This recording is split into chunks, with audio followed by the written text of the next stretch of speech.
So, y'all, this episode of Love and Marriage Huntsville, I'm gonna tell y'all right now, to be quite honest with you, the top shows right now for me are Real Housewives of Salt Lake City and Love and Marriage Huntsville.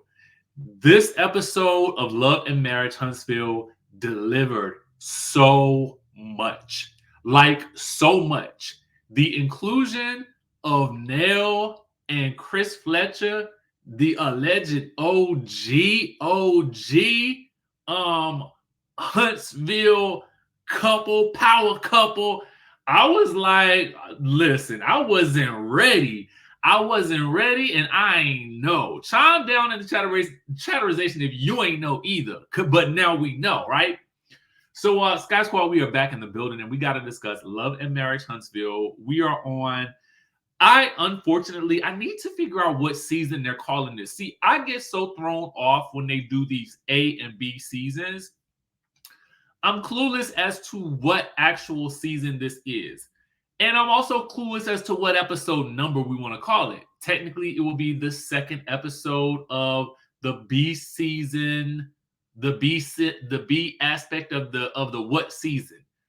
Somebody let me know. Correct me so I can know, right? But what I do know is that the episode is called So Ladylike question mark. Now, it's unclear as who that's talking about. I mean, it's spelled so it's like Marsau'S. Interesting. We also got to talk about Crime Stoppers. And to be quite honest with you, I mean, I feel like anytime we get an opportunity to talk about Crime Stoppers, I mean, let's make it into a party. We are 2 steps away from Law and Order SVU and SWAT. And y'all know how I feel about those types of shows. So, this automatically gets the 10 out of 10 for me. In all seriousness, honestly, y'all, it just has so much that I was just like, wow, like I have so many notes. I don't even know if I can I'm questioning myself, like how am I gonna get through all of this, right? So let's dive right in. The Crime Stoppers BO, okay, the sirens that y'all tried to get into me putting the sirens in my intro clip last week, but we got the Crime Stoppers voiceover back again this week as Melody is continuing her ponderosa with Kiki. Now, she's basically saying, Tiffany's wondering how all of this is going to affect their brands and whatnot. Kiki is slightly annoyed that Tiffany didn't give her the benefit of the doubt, but because her lawyers, because of Kiki's lawyers, she cannot confirm nor deny, all right, if this is her, allegedly.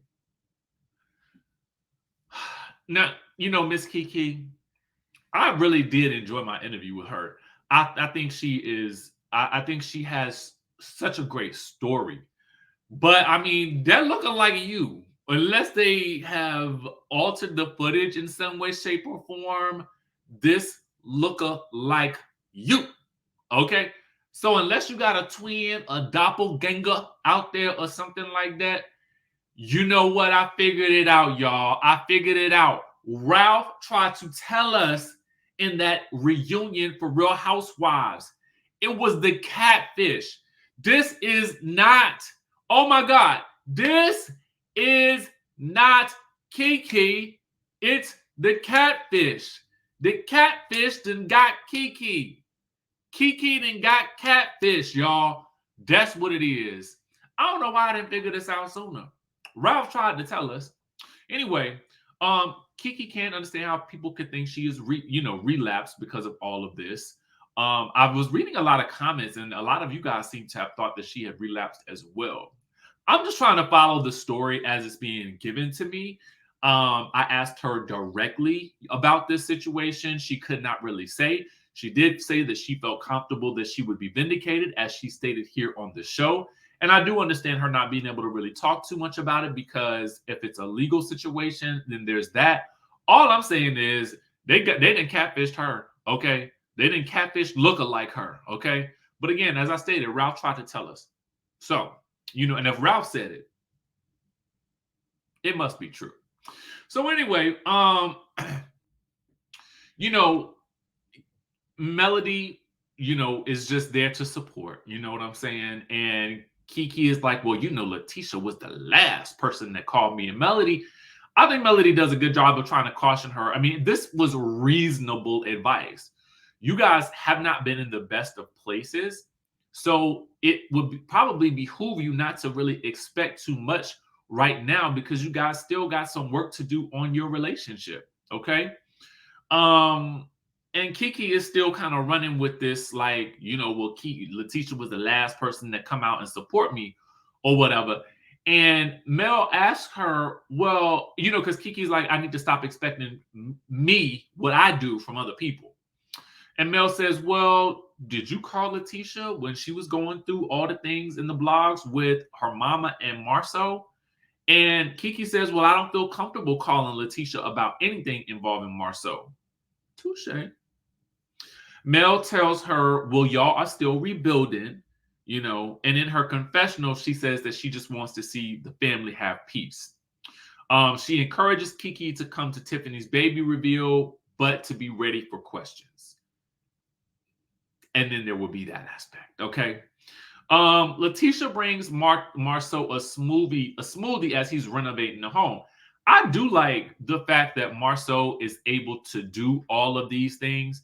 I mean, I know, you know what I'm saying, that this stuff happens every day all over America, but in my mind, just for me to see it, I'm reminded of, my grandfather had a construction business, and I really wish that I had more of an interest in it so that I could have continued on the business even, after he unfortunately passed. You know what I'm saying? So every time I see, this aspect of their business, it kind of makes me think about that. So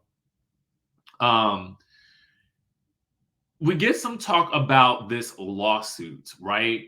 Have they talked about the lawsuit on the show before? Or because to me, it seems like this might be the first time. And then I wonder when this scene was filmed. Because I'm like, and I feel like I would remember the lawsuit being mentioned, but maybe I don't. And I've definitely seen a lot of y'all in the comment section mentioning it. But I'm just kind of wondering about the time frame, because in my mind, I'm like, when was the scene shot? Was it shot before or after Melody made her comments about the lawsuit on the show? Because on the show it was shown before. But I do have to wonder, like, interesting. So apparently, Letitia asked him how the deposition went, and he says every time you sue someone in construction, you get a counterclaim, and he says they're going to take it all the way to trial. So I guess we'll find out more about this as things go along.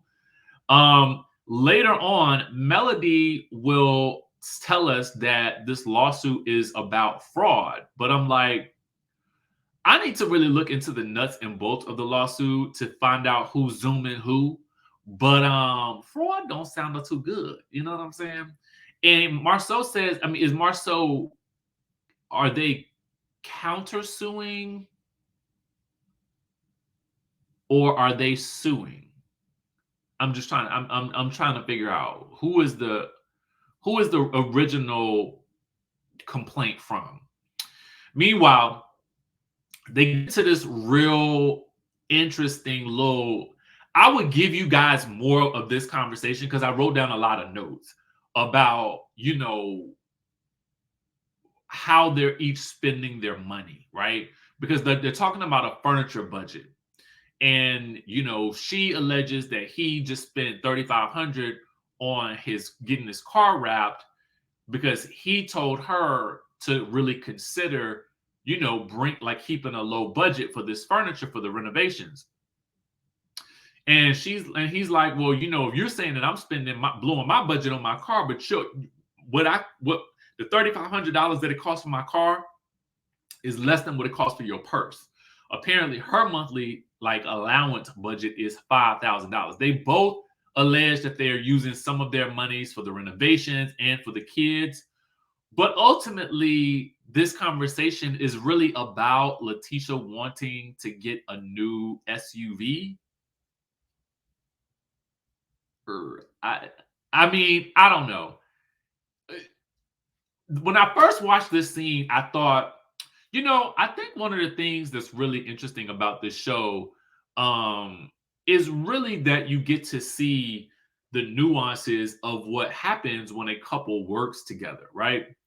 But then, as the argument went on and it was finally revealed why she was kind of really salty, I was just like, so you too play a part in the games, Letitia. You too play a part in the games. I see it now. Granted, there's a lot of Marceau stuff that's kind of crazy to me, but I was like, Letitia, you kind of know how to push some buttons too now. All right, I see you, I see you. But listen, whatever you got to do to get that car, babes, get the car, babes. I mean, it is what it is. Stormy stops by to help Tiffany with the baby reveal. They, it's one of those things where you kind of go to the place that the event is going to happen before you actually have the event. And so,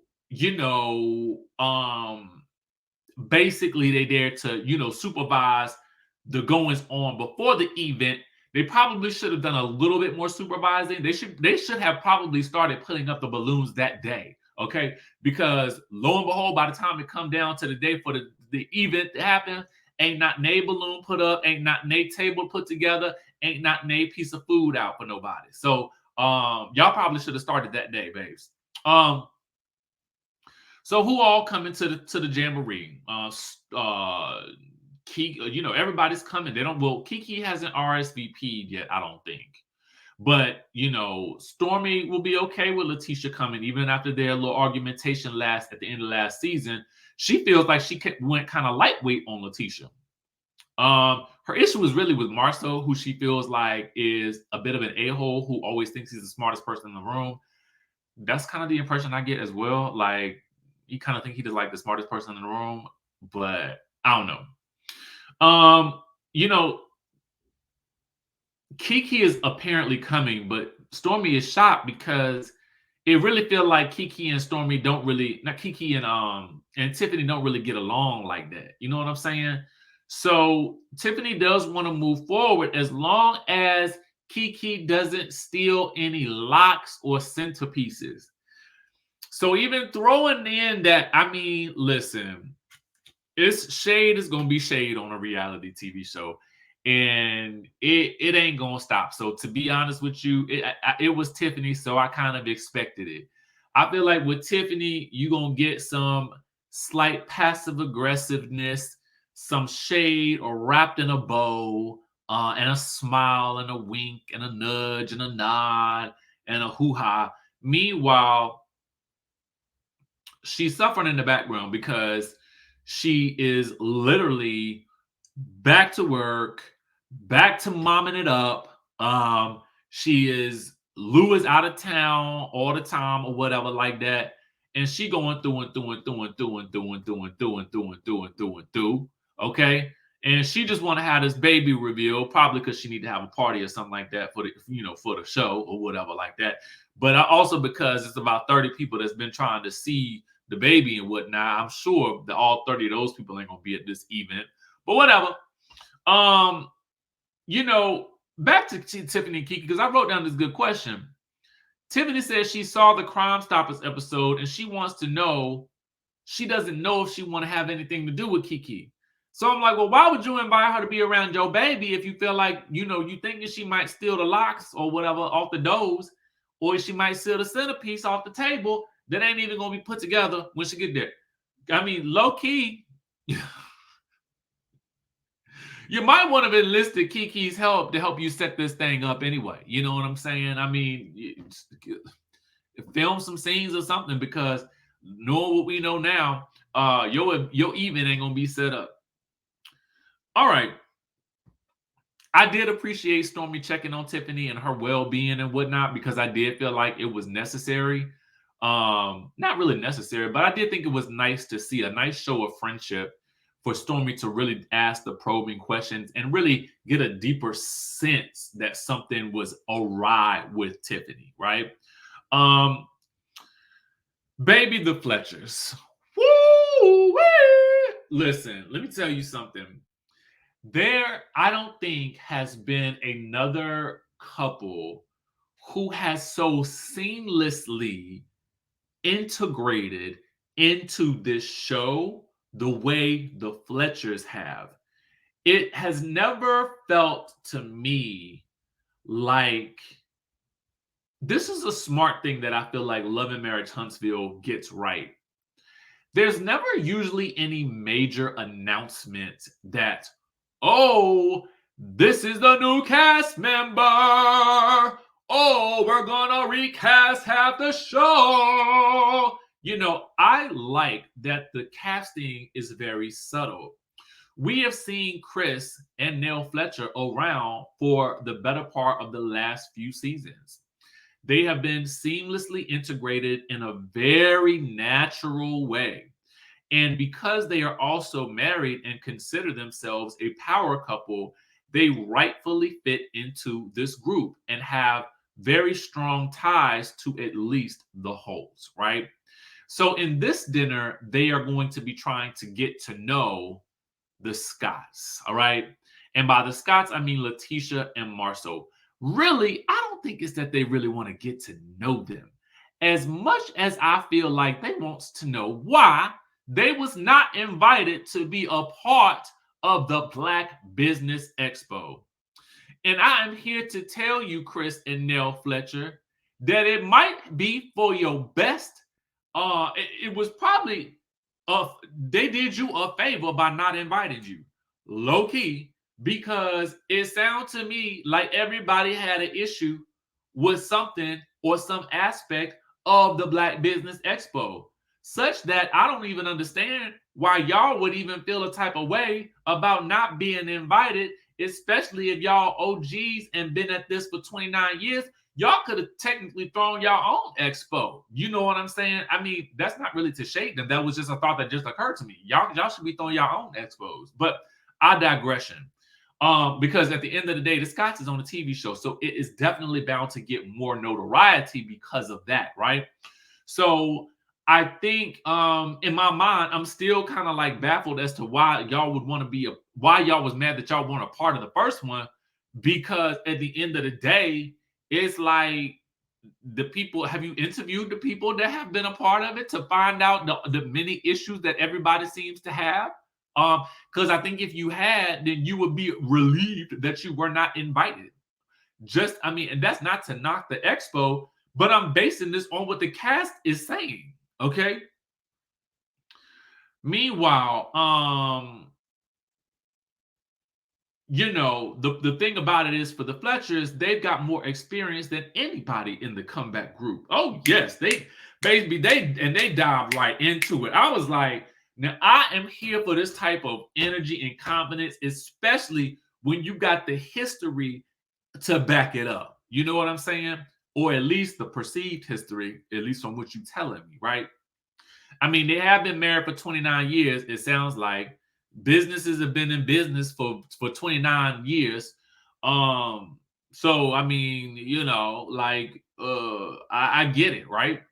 But I'm sure for Letitia and Marcel, they're probably looking at this like, well, this was really supposed to be just the main the main cast, like trying to say, that's why we ain't around about it.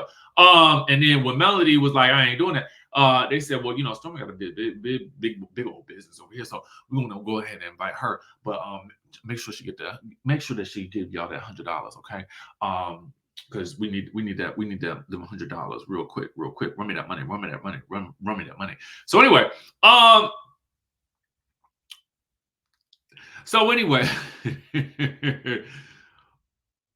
apparently they were told that they would be invited at least. Marsau was like, well, I don't even know what y'all did, really, for real. And at that moment, I didn't, because he says, he thought that Chris made a lot of money and that Nell was his pretty wife. Now, to be honest with you, when I was watching it at that moment, I was thinking, I too don't know what she does. Until they reminded us that she has the daycare. She has the daycare. She has a whole daycare business. So I was like, oh, okay, that's right. That's what it is. And they tell us in their confessional, they are the original Black power couple in Huntsville for 29 years. Okay. And maybe if they lucky in 29 years, okay, the Scotts will be able to, say the same. But until then, y'all ain't OGs in this thing yet. Okay. Now, Letitia has to remind Marsau that she got a daycare business. So she does do that. All right. And apparently this was told to Marsau before, but again, I can't fault Marsau as much, also because I too forgot. But in even more fairness to the Fletchers, they have been around Marsau more than I have known them. So it is what it is. All right. Marsau does apologize, but Nell don't believe him. The bottom line is, for Marsau and Letitia, they felt like the Fletchers were really just friends of some friends that they really weren't getting along with. Period. Okay. And Letitia says they like to keep their distance from that. And Nell says, well, in her confessional, she says, well, this just has to be about Mel because y'all cool with Martell. So this got to be about Melody more so than Martell, which she can to some degree understand. So they asked then, well, was everybody bought into the did everybody buy into this idea of the comeback group working in this capacity? Because Nell said, I heard nobody wanted to speak because y'all didn't want to pay. Marsau says, well, we didn't charge them to speak. Charge them to speak, Ninja. People get paid to speak. Ain't nobody that I know of saying, you know what, I'll pay you $3,000 to come speak at your event, unless maybe Martell or somebody like that charging for an interview allegedly. I don't know. But anyway, listen, I joke about that. But that man has every right to charge whatever he want to charge, to do whatever he want to do. I can't fault people for doing what they do, because if that's how you make your living, that's how you make your living. Because at the end of the day, I get it. It's commerce. But I'm just trying to give y'all an example, okay? And me being a little bit shady. All right, I'm just a little bit shady. So anyway, Marsau's stance is they paid for everything for this event out of their pockets. All right. And Marsau feels like, they, as in the Scotts, have been in business for a long time and they have the credentials to speak to people, unlike some others in the group who just started their businesses, who are in the exact same position as the people that they are speaking to. Ooh. So he also follows that up by saying, I'm not going to pay you to talk about your t-shirt business. So then he follows that up with even more shade, and he says, Maurice, Stormy, and the Scotts have been in business for a very long time. So Chris is like, well, you're not going to shade the Holtz like that, because basically that's what it's going. Especially when he brought up the t-shirt thing, because it was like, we all know that Mel sell the God Sell Go t-shirts. I mean, ding, ding, ding, Shawnee. We know, we know that's who you're talking about. So, comment if you know where that's from. Anyway, Chris Fletcher says, Holt Enterprise was a business and you were actually partners with them, and now you're shading them. And Marsau is like, and where are they now? And what have you done for me lately? Okay. Both the Fletchers tell them that was a low blow, and Nell defends Mel in her confessional, and Chris says that Black also sells the t-shirts. Oh yes, they do. Okay, as we'll see later on. All right, more to come on that. Although I do think that's a little bit different. However, I need to see what his thoughts are on, because it seems like when I saw the trailer for next week, he said something to the effect about not respecting like e-commerce or something like that. Or I could be wrong.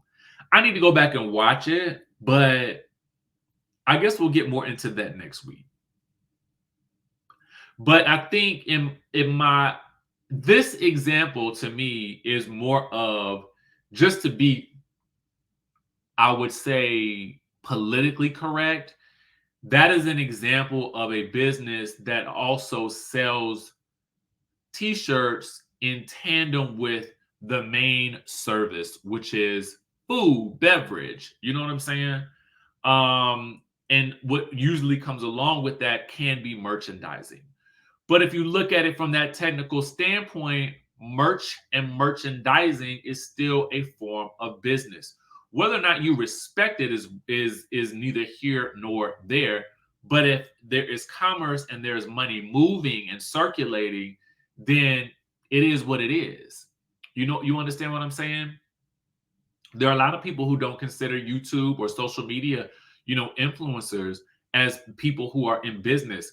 But as long as there is money circulating, there is commerce and business happening. You don't have to respect it or not, because you are not the overlord or the overseer or the final say on what really constitutes a business. And to be even more frank with you, y'all didn't have a problem last season asking her about speaking. It's so to me, it's like, if the issue is you wanted people with the credentials to speak, you asked the entire group. And it didn't seem to be a factor about you respecting the business or not. It seems as though only when she refused to do so because she didn't feel comfortable with where the relationships were, that now you don't value her business at all. That's a little odd to me. That's what's crazy, right? Unless it's just like, oh, I'm not only going to pay the people who I feel are credentialed, but even in that respect, you still didn't want to pay anybody. So it can't be that. So it's giving right now, oh, she turned us down. Now I'm going to discredit her business. That's what it feels. I just literally talked through that because I had not really thought that deep into it before. See, this is what I'm telling y'all, man. I ain't gonna let y'all legit. I'll be working through issues right here. Okay, I really do. And I ain't saying I'm solving the crimes or nothing like Crime Stoppers. I ain't saying that. What I'm saying is, in doing this, as I talk through issues and things, I'm working out how I feel about it as I'm having this ponderosa with y'all. You know what I'm saying? So I'm like, aha! Now wait a minute now. You had no issue with it last season when you was asking her to speak. Even to the point where Letitia went to lunch with her to find out what she was going to be doing. All right, so anyway, Marsau and Letitia, tell the Fletchers they appreciate their candor and thinks they're cool people, which then oddly cues Letitia to say, so this was what 29 years of marriage looks like. Have y'all ever dealt with cheating? It was like, now I can't tell if she felt on defense with the way that they came at them, because the Fletchers came in kind of hot. I ain't gonna need to lie. Like, they came in like, like rah, rah, like a dungeon dragon. You know what I'm saying? Like, but I mean, it wasn't like rah, rah, rah, but it was like rah. You know what I mean? Like, not rah, it was rah. You know what I'm saying? So anyway, so I couldn't tell if Letitia was returning serve, okay, with that question, because it felt like, and that's, if we're trying to get to know each other, that's not going to be the first thing that I ask you. But in the world of reality TV, sometimes we want to get right down to business because we ain't got a lot of time. Okay, we probably been here for 5 hours already. So,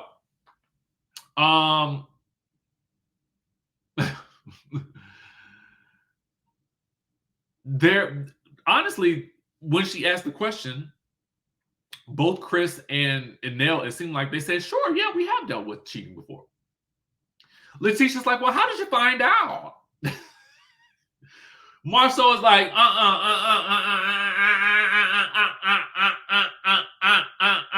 stop the presses, stop the tape, press pause on the recording. Let's rewind. This like this last 10 seconds, Nell did kind of feel like it was a little bit of a jab, but she also felt like Letitia wanted to have like a personal conversation with her about this topic. But Marsau shut it down, and Letitia does end up apologizing. Now I'm gonna tell you how I would feel about this situation if it kind of came up at a dinner for me. This ain't really the question that I would be asking nobody that I'm trying to get to know, to be honest with you. But I also wouldn't be asking why I was not invited to be a part of somebody's business endeavor. Because at the end of the day, my thought process is this: if I wasn't invited, I wasn't invited. You're not going to be invited to everything. Okay. In the friend group, everybody can't always come. And again, based on the feedback, would you have really wanted to be there? Then I'm going to ask this question again, because we see in the preview that there are scenes where the entire group is together in a boardroom. And I want to find out from them later on, do you regret being a part of this now? Marsau says he would be offended if they asked him that.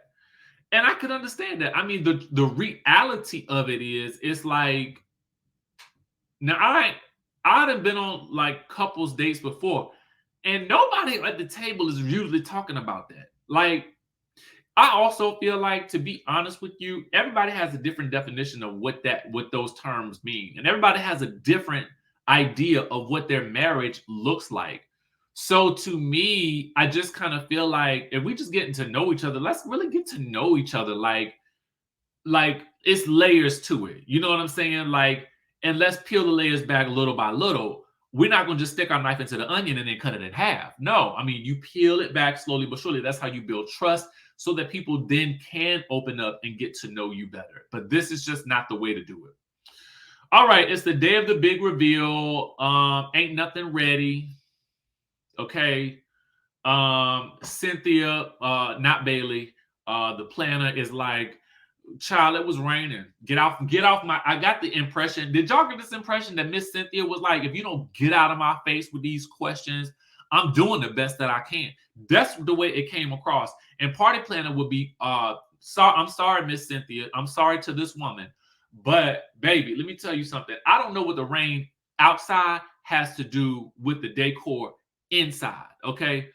What it sounded like you needed to get done was bring in some balloons and some extra tables and maybe the food. But don't the place already serve food, or is it just an event space?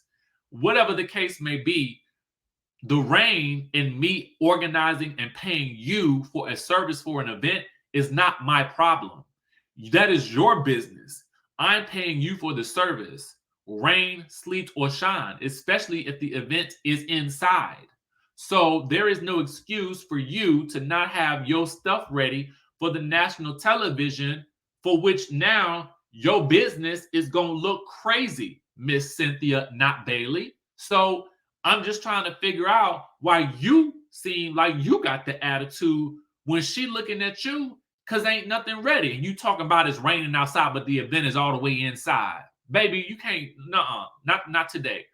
And you know, Tiffany is so like non-confrontational, but more passive aggressive, I would say, because you know she just kind of lets it all slide. Where is Sheree? Because Sheree would have got on that event planner like back in the day. I will call Pookie and them and whatnot, and who gonna check me, boo? Okay. This is when Sheree's personality would have thrived. Okay, not in conflict with Tiffany, but in conflict with Tiffany's Cynthia, not Bailey planner. Okay. So anyway, Stormy arrives. She got to put on gloves and help. Kimmy arrives. Girl, lend me a helping hand. Mel arrives dressed like she was ready to help. You know, Mel came in in her sweatsuit, the body, you know, the little body, the form-fitting body, yada yada yada yada yada yada outfit or whatnot. I was like, is she going to a different party? Oh no, she probably knew that the stuff wasn't ready.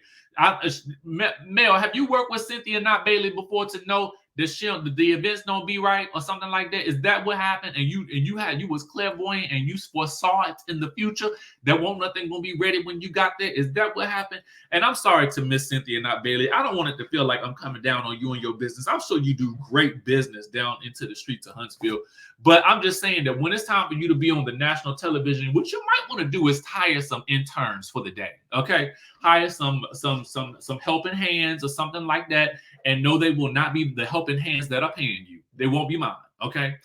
I don't know what made me go off on that tangent about Cynthia, not Bailey, but it just burned my biscuits that every time somebody walked into the building, they had to put on a pair of pink gloves and help out. No, ma'am, I did not come to help you out. I came to sit and watch and look at the baby. So nobody knows where Letitia is. Oh, side note, when Melody comes in, all right, this is the interaction between her and Stormy. Now, let's put the cards on the table, okay? I think for the better part of the year, most people have been wondering what is going on with Stormy and Melody. You know, it seemed like they were really close at one point. Now it feels like they're not so close and they're not really that cool or whatever like that. So Melody comes in. She does distinctly say hi to Stormy, who is rummaging through her purse, probably looking for her pink gloves or looking for some more balloons to blow up, because as you guys can see, it seems like things are still being done in the background. So maybe she was hoarse from, blowing up all those helium balloons, and maybe she hummed hello back in an octave that was too high for humans to hear or for the cameras to record. I don't know, but it looks as though she does not speak to Melody, which Melody acknowledges, notes, and then moves on, right? So there's talk about whether or not Letitia is coming or not. Nell arrives and they inform Mel about the event and the things that was going wrong with the payments and asking for pay from people. And you can tell Kimmy is trying her best to defend the other Scots and whatnot, but really, Kimmy, it's not your place to defend them at this point, because the event, everybody had a perspective on the event, and I suggest, Kimmy, that you don't take this on, because ultimately I do understand that they are your family and you might get a little bit of heat from Letitia about not defending her, but they were talking more so about the business, and really the issue is with Marsau and less of Letitia, I think.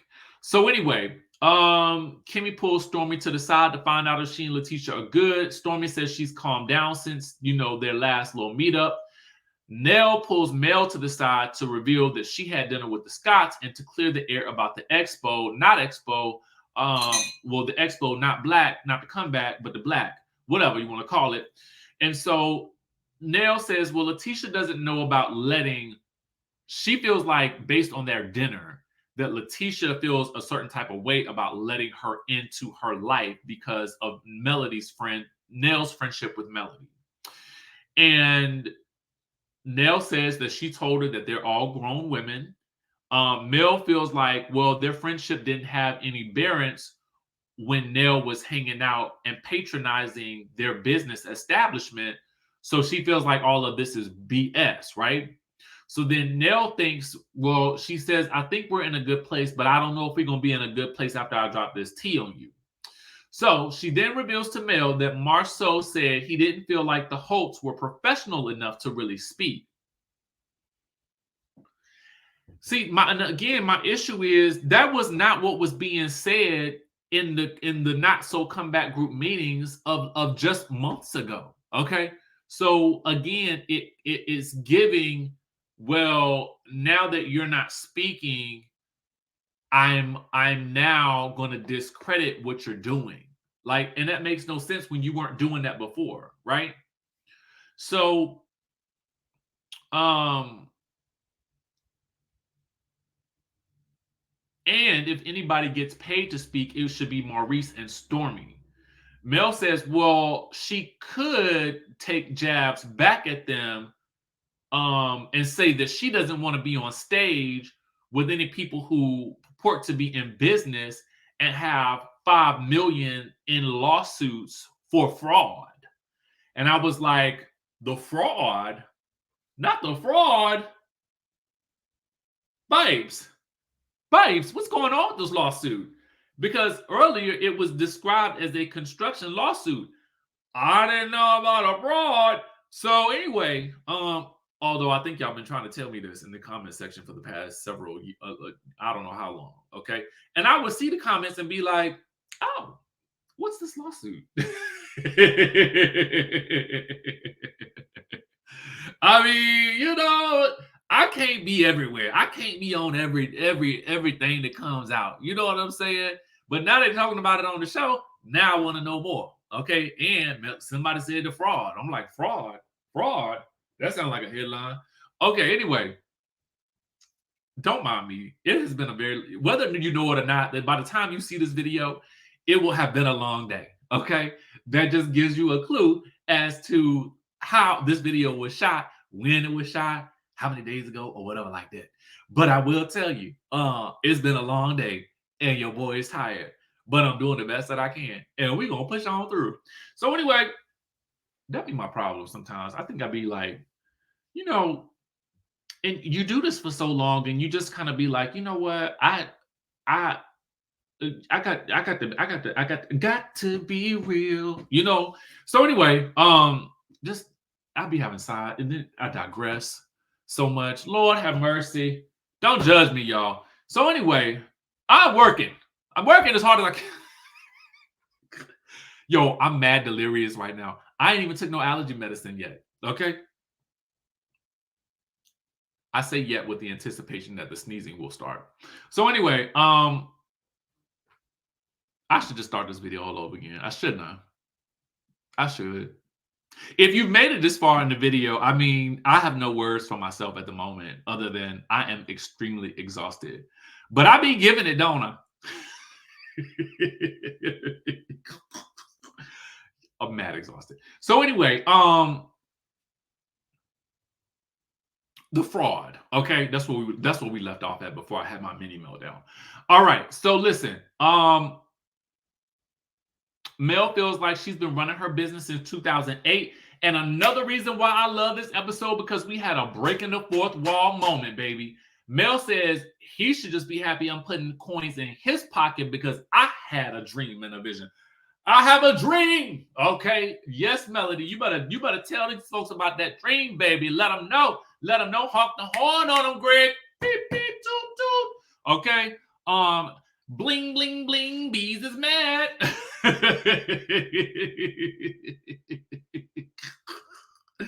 It was the break in the wall for me, but Nell says it was the t-shirt sales for me.